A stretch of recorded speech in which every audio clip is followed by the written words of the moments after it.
आज की गुफ्तगू का जो मरकजी ख्याल है वो सफ़र है ना?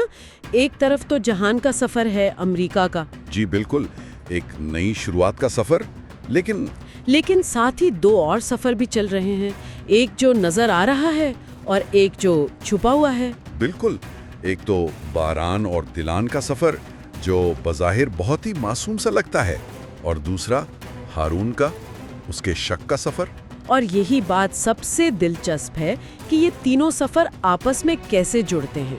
तो जहान की रुखसती से शुरू करते हैं। वो बहुत जज्बाती मंजर था।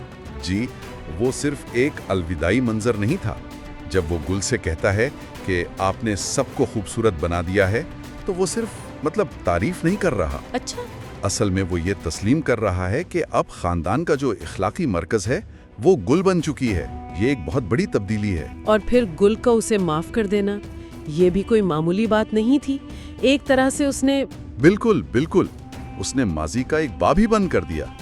तो जहान मुस्तकबिल की तरफ निकल गया एक साफ स्लेट के साथ। चोक हो रही थी तौलिए पर, स्वेटर पर, वो सब बहुत हकीकी लग रहा था। हाँ, वो एक पुरसुकून माहौल दिखा रहा था और शायद इसी सुकून की वजह से वो आने वाले खतरे से बिल्कुल बेखबर थे। और इस खतरे की शुरुआत कहाँ से होती है? बारान की एक छोटी सी गलती से। सरप्राइज देने के लिए खाला को फोन ना करना। जी, ये कितनी अजीब बात है ना कि जिंदगी के बड़े हादसे अक्सर ऐसी छोटी छोटी बातों से ही शुरू होते हैं। वो एक खाली घर पहुंचते हैं और बस यही वो मौका था जिसका जवाहर को इंतजार था। और जवाहर के अल्फाज देखें, वो सिर्फ उन्हें मारना नहीं चाहता, वो कहता है कि वो बारान की सबसे बड़ी खुशी छीन लेगा। इसके बच्चे? जी, वो चाहता है कि उसकी कहानी आज ही खत्म हो जाए। ये इंतकाम की वो नफ्सियात है जहां मकसद सिर्फ जिस्मानी नुकसान नहीं बल्कि उम्मीद को खत्म करना होता है।